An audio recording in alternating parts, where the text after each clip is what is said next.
But he's very entertaining fighter. He talks a lot. He does this, but he will never be a champion. I'll promise you that. Wow, TJ. Wow. Again, we're going to get into this. Did it with Anthony Smith. Now you're doing it with Kevin Holland, Yeah. TJ. Well, because it's the truth. Like, he's got some holes in his game, and we see it here, right? So he's got a guy that's on top of him, and he keeps trying to hold him in his guard, right? Right now he's going to attacks. It's great. It's great going for attacks. But when the attacks stop working, you got to escape and get back to your feet, especially when you're better on your feet. Like, he doesn't even try to put his feet on the hips and push off.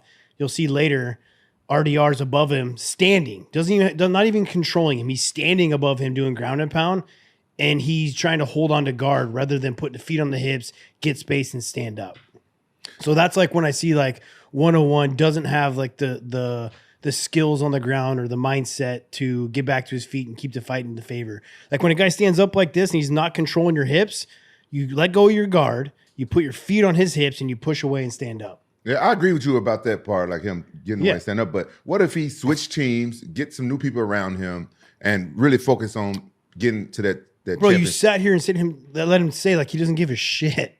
You know, like, are you going to be a champion if you don't care?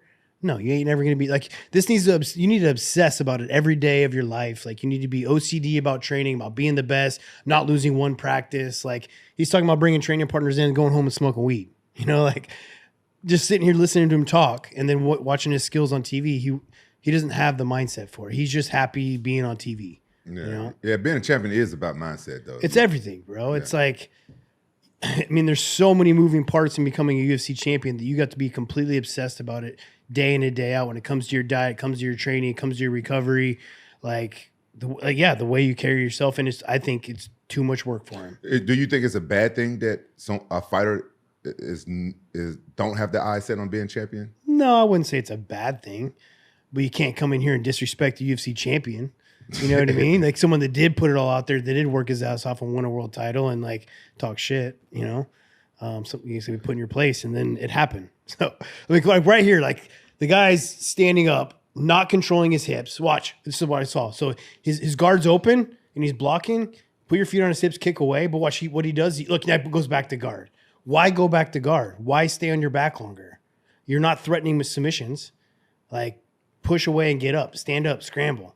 So that's where I see some big holes. But Reno De Ryder, is he a good stand-up guy? No, I think he's mainly jiu-jitsu. From what I haven't watched a lot of his fights, but because now I do Jaxxon podcasts, I do these breakdowns, I do a little bit of homework before the fights, and from what my research, he's specifically a grappler.